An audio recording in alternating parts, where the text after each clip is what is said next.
मित्रों, पुत्र सभी को प्रिय होते हैं। इसके बाद भी किस पुत्र पर अधिक कृपा होनी चाहिए, इस बात को सुंदरता से समझाने के लिए महाभारत की इस कथा को सुने। आपके मन की शंका पूरी तरह से दूर हो जाएगी। आइए सुनते हैं। यदि अभी तक आपने इस चैनल को सब्सक्राइब नहीं किया है तो अभी करें और बेल आइकन दबाएं। महाभारत की अद्भुत कथाएं, धारावाहिक 5, कथा 35, एक प्रेरक कथा, सुरभि गौ का पुत्र प्रेम। बात उस समय की है जब एक बार रुष्ट होकर धृतराष्ट्र ने विदुर को त्याग दिया। विदुर पांडवों के पास उनके आश्रम में चले गए। इधर कुछ समय बाद धृतराष्ट्र को पश्चाताप हुआ तो विदुर को बुलवा भेजा।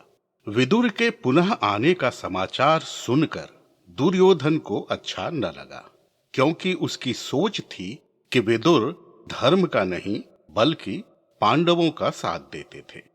तब दुर्योधन, कर्ण, दुशासन एवं शकुनी ने पांडवों को वन में ही मारने की योजना बनाई ताकि उनसे हमेशा के लिए छुटकारा मिल जाए और वे अस्त्र शस्त्र से लैस होकर अपने अपने रथों पर निकल पड़े।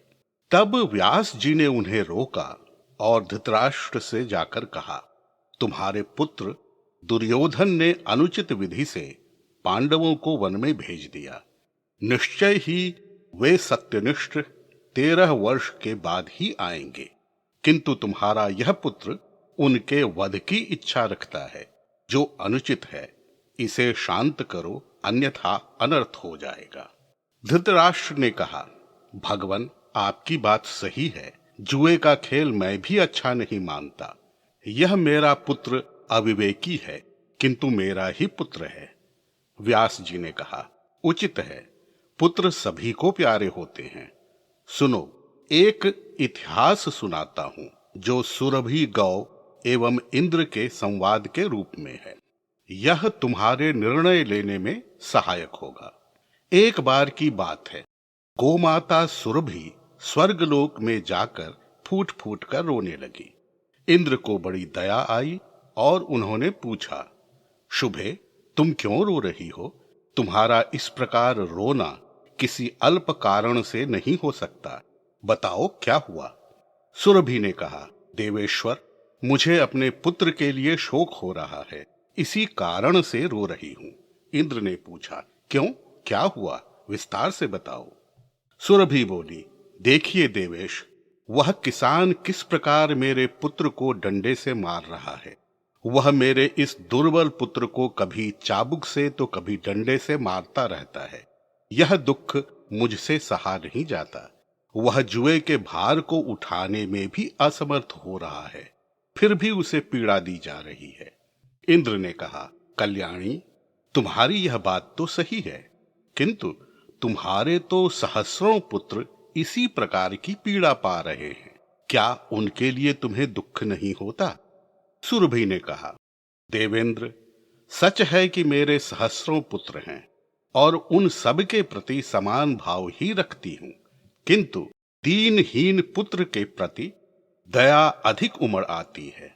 व्यास जी ने कहा, राजन, सुरभि की बात सुनकर इंद्र विस्मित हो गए और तब से वे पुत्र को प्राणों से अधिक मानने लगे।